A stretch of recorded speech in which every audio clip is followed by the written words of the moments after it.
Bueno, en la sesión de hoy platicaré sobre el proceso por el cual se degradan los cuerpos cetónicos, pero además les mostraré cuál es la relación con otras rutas metabólicas como lo son su producción, que esto es la cetogénesis, y bueno, de dónde derivan las moléculas precursoras de cuerpos cetónicos, que es a partir de la beta-oxidación, ¿no? Entonces, la degradación de cuerpos cetónicos, esto es la ruta metabólica por la cual se degradan los cuerpos cetónicos, se llama cetólisis. Para que haya una cetólisis necesito que haya una cetogénesis, es decir, necesito un proceso en el cual se estén produciendo los cuerpos cetónicos que después se van a degradar.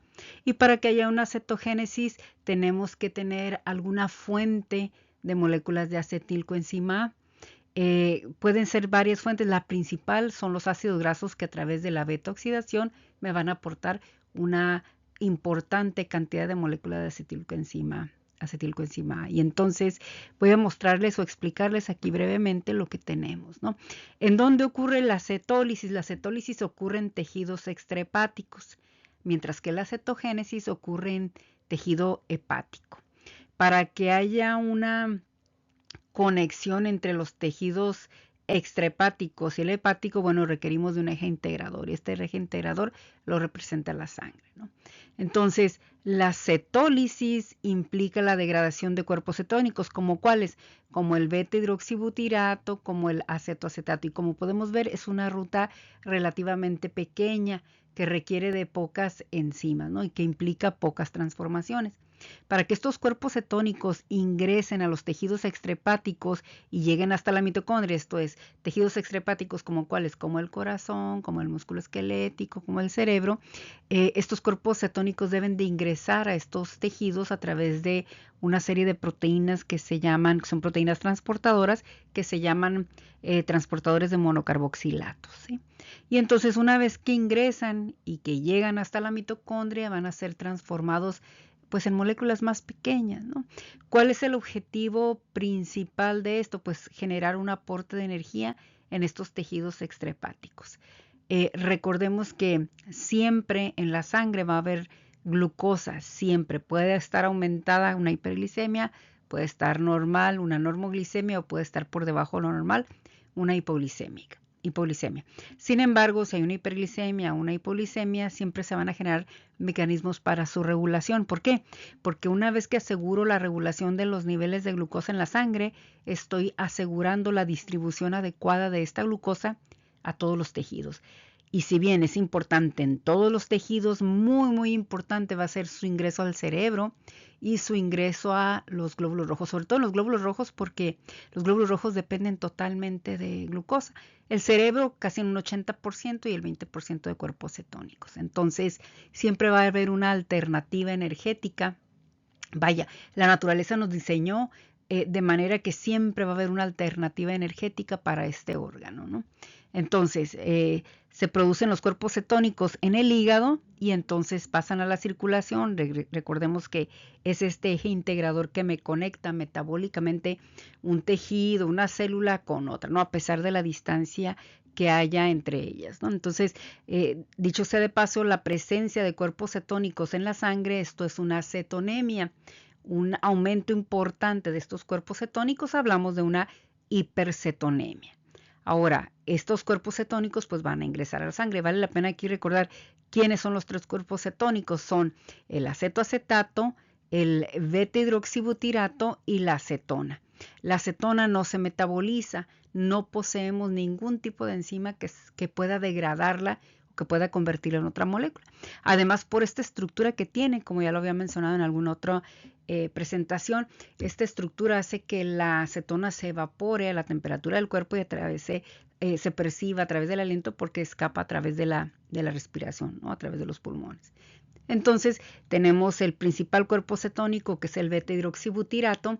Este beta-hidroxibutirato se convierte en acetoacetato, lo hace una enzima que se llama acetoacetilcoenzima tiolasa, y la beta-acetoacilcoenzima transferasa va a hacer que el acetoacetato se convierta en acetoacetilcoenzima. Para que esto ocurra, bueno, necesita una molécula de coenzima A que se lo aporta succinilcoenzima A desde el ciclo de Krebs, ¿no? Si ustedes recuerdan el ciclo de Krebs, cuando pasa de succinilcoenzima A a succinato, se pierde una molécula de coenzima A. Esta molécula de coenzima A puede reutilizarse, ¿no? El ciclo de Krebs está dando vueltas. Se puede reutilizar aquí en el ciclo o se puede utilizar para otras moléculas, como en este caso para el acetoacetato, y convertirlo en acetoacetilcoenzima A. Luego este acetoacetilcoenzima A, por efecto de una beta-hidroxibutirato deshidrogenasa, se va a convertir en 2 moléculas de acetilcoenzima A. Y estas moléculas de acetilcoenzima A, pues bueno, son las que van a estar pasando al ciclo de Krebs, citrato, isocitrato, etcétera, y esto se conecta con la cadena de transporte de electrones, con la fosforilación oxidativa, y obtenemos energía, ¿no? Recordemos aquí que también el que se libere un NAD, pues este NAD también contribuye a nivel de cadena de transporte de electrones para seguir alimentando, seguir estimulando a la ATP sintasa, ¿no? Que es la que hace la fosforilación oxidativa. Entonces, tenemos estas 2 moléculas de acetilcoenzima A y bueno, el corazón va a seguir latiendo, el músculo va a seguir en movimiento, el cerebro va a seguir generando neurotransmisores, mielinización y bueno, no vamos aquí a enlistar todas las funciones o todos los procesos bioquímicos, metabólicos que ocurren en el cerebro, ¿sí? Y entonces, esto es muy importante porque el que haya una fuente alternativa de energía para estos tejidos permite de alguna forma cuidar a las moléculas de glucosa, sobre todo cuando hay un ayuno, ¿no? Que eso es una de las condiciones por las cuales se activa de manera importante primero la cetogénesis y luego la cetólisis, ¿no? El ayuno porque contribuye a disminuir los niveles de glucosa y aquí hay una serie de, no transformaciones, sino de respuestas hormonales que van dirigiendo las rutas metabólicas, ¿no? Para obtener respuestas y entonces poder mantener el estado energético en otros tejidos, ¿no? Algo que es bien importante y de lo que casi nunca se habla es que el aumento en los cuerpos cetónicos, como el beta-hidroxibutirato, específicamente este cuerpo cetónico, tiene efecto epigenético, es decir, puede actuar a nivel de histonas para poder regular la expresión de la información genética. Y entonces aquí les platico un poquito nada más, porque ya me enfocaré más adelante en abrir una sesión para hablar específicamente de esto, ¿no? Esto es del beta-hidroxibutirato como un mediador de la respuesta epigenética. Y en este caso tenemos, bueno, hay algo que se llama, hay una reacción que se llama hidroxibutirilación, ¿no? O beta-hidroxibutirilación o lisina beta-hidroxibutirilación, que lo que hace es de alguna forma contribuir al control epigenético. Además de esto, hay textos que ponen de manifiesto cómo es que el beta-hidroxibutirato actúa como neurotransmisor, que también eso será aparte, ¿no? Y bueno, por aquí vemos cómo el que se produzca este beta-hidroxibutirato contribuye a la regulación en la expresión de ciertos genes que de alguna forma contribuyen a disminuir el estrés oxidativo. Y por otro lado, también la beta-hidroxibutirilación genera mecanismos de regulación de la homeostasis, ¿no? Por ejemplo, el carnitin palmitoyltransferasa 1, que es una de las enzimas que participan en el transporte de ácidos grasos, ¿no? Entonces, lo dejo aquí sobre la mesa, que los cuerpos cetónicos son importantes porque son una fuente de energía para tejidos extrahepáticos, sobre todo en condiciones, en este caso puse aquí nada más ayuno, pero puede ser el ejercicio extenuante o ya desde el punto de vista clínico, pues podría ser en un paciente diabético tipo 1 o en un paciente diabético tipo 2 que tiene un mal control, ¿no? Y ya un proceso evolutivo de muchos años, ¿no? Ahora, siempre es importante pues reconocer de dónde viene, ¿no? Hay un ejercicio que ustedes seguramente ya han hecho, que es parte del curso, que es cuando construimos, ¿no? El para qué del para qué, ¿no? O cuando hacemos la historia natural molecular de alguna enfermedad o de algún proceso, ¿no? En este caso podríamos hacer una historia natural desde donde viene los cambios para poder generar cuerpos cetónicos, ¿no? Y aquí podríamos entonces señalar, por ejemplo, desde acá, aunque aquí no aparece, pero que está en uno de los otros videos, estamos obteniendo ácidos grasos que van a ingresar a las células, en este caso un hepatocito y directamente hasta, bueno, no directamente así, sin necesidad de algún mediador, ¿no? Pero llegan ácidos grasos, por ejemplo, desde la VLDL o desde el tejido adiposo, llegan ácidos grasos. ¿Para qué? Para que puedan ser transportados a través de la membrana de la mitocondria. ¿Para qué? Bueno, porque los mitocondrias en su interior poseen a las enzimas de la beta oxidación. Ahora, ¿para qué quiero la beta oxidación? Puedo analizar aquí muchos para qué, ¿no? Pero me voy a enfocar en esta relación con cetogénesis y cetólisis, ¿no?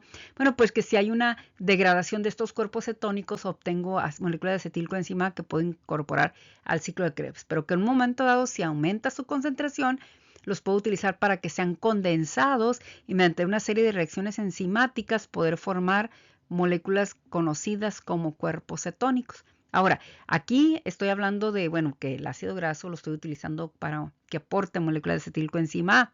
No es la única molécula, los aminoácidos como la leucina se ha encontrado que aportan alrededor del 5% de moléculas de acetilcoenzima A para la síntesis de cuerpos cetónicos, ¿sí?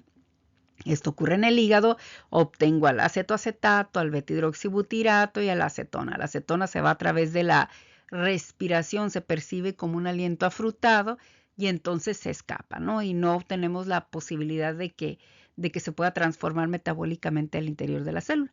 Los otros dos cuerpos cetónicos pasan a la sangre. Y esta sangre con estos cuerpos cetónicos, pues es una cetonemia, una hipercetonemia. ¿Y para qué quiero que lleguen a la sangre? Bueno, para que atraviesen las membranas de tejidos extrahepáticos por un mecanismo en donde se ve involucrada una proteína que se llama proteína de transportadora de monocarboxilatos. Y entonces, bueno, los cuerpos cetónicos van a ingresar al citoplasma para que de ahí pasen a la mitocondria, para que de ahí el beta-hidroxibutirato se transforme en acetoacetato. Si llega un acetoacetato, pues entonces se transforma en acetoacetato o beta-hidroxibutirato en acetilcoenzima A. Si tenemos acetilcoenzima A más una molécula de coenzima A que aportan metabolitos del ciclo de Krebs, pues los vamos a incorporar. ¿Para qué? Para poder formar dos moléculas de acetilcoenzima A. ¿Para qué? Para que ingresen al ciclo de Krebs, se unan a las moléculas de oxaloacetato, el oxaloacetato más el acetilcoenzima A se transforma en citrato, isocitrato, todos los metabolitos.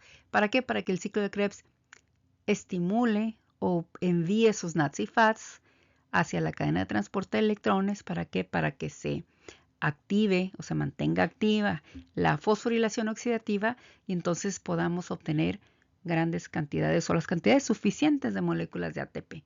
¿Para qué? Pues para asegurar la funcionalidad del corazón, del músculo esquelético, pero sobre todo del cerebro.